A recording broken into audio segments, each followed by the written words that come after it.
If you're born as a queen honeybee, your life starts with drama. From the moment you open your eyes, you know something's different. You're not like the thousands of other bees buzzing around you. Your purpose isn't to collect nectar or build honeycombs. Instead, you were chosen, not by fate, but by the worker bees who raised you. They fed you a special diet, a hormone-packed substance designed to make you grow faster, bigger, and stronger than your worker bee siblings. Most of your sisters get a simple mix of nectar and pollen, but you get royal jelly. This creamy, nutrient-packed food transforms you. Instead of becoming just another worker bee, you become something extraordinary, the queen. But here's the catch. You're not the only one getting this royal treatment. Several other larvae are also being raised as potential queens, and there can be only one queen. Welcome to the ultimate sibling rivalry. Your first job is simple: survive. The moment you emerge, you have a single mission: eliminate the competition. You must seek out and destroy any other queens before they do the same to you. It's a battle royale, and you're not just fighting for the crown, you're fighting for your life. If you win, congratulations, you get to be the queen. If you lose, well, let's just say you won't be around to care. Assuming you come out on top, your next task is, well, let's call it a little awkward. You need to find a mate, and not just one, many. So you head out on what's called a mating flight, a once-in-a-lifetime trip where you fly high into the sky where a bunch of male bees or drones wait for you. These guys don't collect nectar, don't make honey, and don't help the hive. They exist for one reason only: to mate with a queen. That's their entire life's mission. They spend days hovering in the air waiting for a queen like you to show up.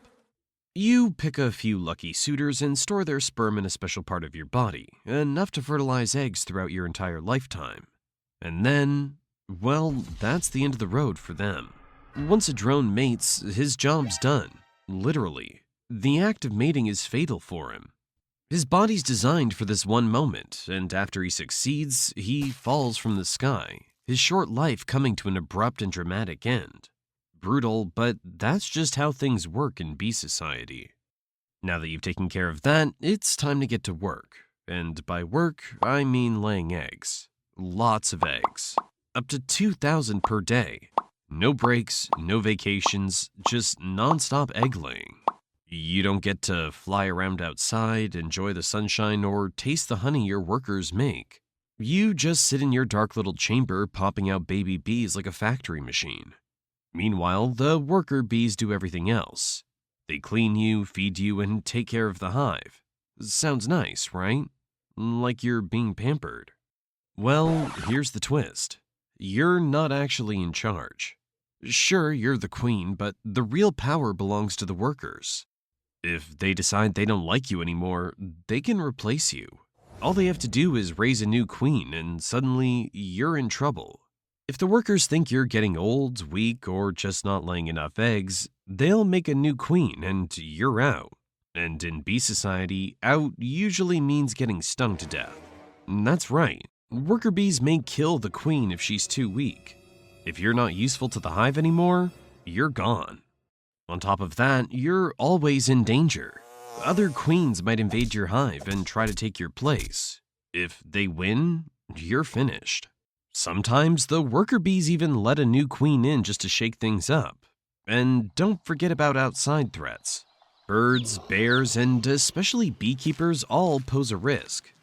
Beekeepers might seem friendly, but they're giant monsters who steal your honey and sometimes even kidnap you to re-queen a struggling hive. Now let's talk about honey. As the queen, you don't make honey yourself, but you rely on it to keep the hive alive. The worker bees are the ones who handle this. They fly out, collect nectar from flower, and bring it back to the hive.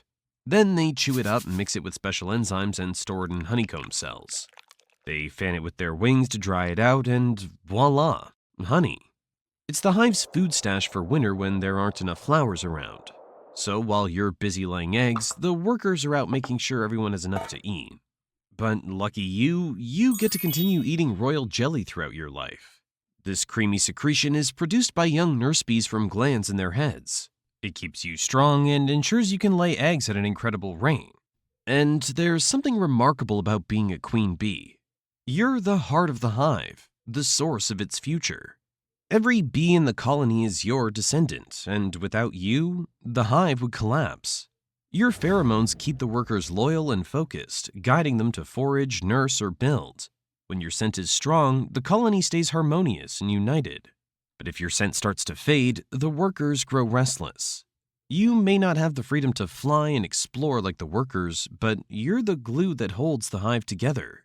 What's more, without you, no new bees are born, and the population slowly fades.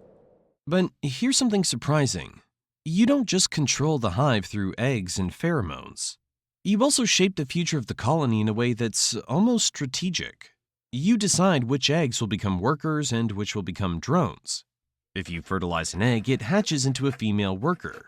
If you leave it unfertilized, it becomes a male drone. This means you control the balance of the hive's workforce. Too few workers and the colony won't have enough foragers to collect nectar. Too many drones and there will be extra mouths to feed without enough labor to sustain them. It's a delicate balance, and you, without even thinking, maintain it perfectly. Another fascinating aspect of being a queen bee is your ability to sting multiple times without dying.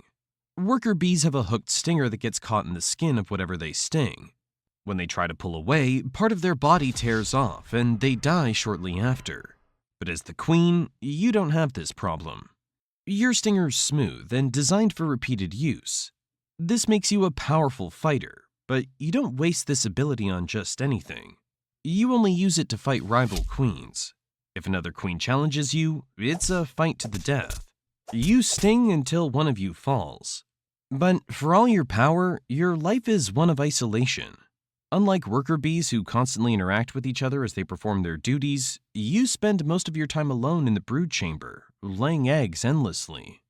You never fly outside or take part in the daily work. Your only companions are the nurse bees who tend to you and the occasional worker who delivers food. There's only one time when you break free from your chamber and fly to the sky. If your hive becomes too full or perhaps a new queen is made in the colony, you take a portion of the hive's drones and workers and leave to find a new home. It's a breathtaking moment. An entire swarm of buzzing bees moving as one, circling the air in a golden cloud. You're no longer confined to the dark hive. For the first time in years, you feel the sun on your back, the wind rushing past you. You and your followers move together, searching for the perfect place to rebuild. Wherever you settle, this will be your new kingdom, and your new legacy begins. A queen bee's life may be challenging, but it has one benefit. You live much longer than the rest of your colony. Worker bees only last a few weeks in summer and a few months in winter. But you can keep going for up to 5 years. That's a long time in the bee world. Your long life helps keep the hive stable, making sure everything runs smoothly year after year. But no matter how strong you are, time eventually catches up with every queen. You slow down. You don't lay as many eggs. You don't give off as many pheromones, the special scent that tells your hive you're still in charge. The worker bees notice. They start raising a new queen in secret, and one day, out of nowhere, you find yourself surrounded by your own daughters. And they're not looking at you like their loving mother. They're looking at you like a problem that needs fixing. And in the world of bees, problems don't last long.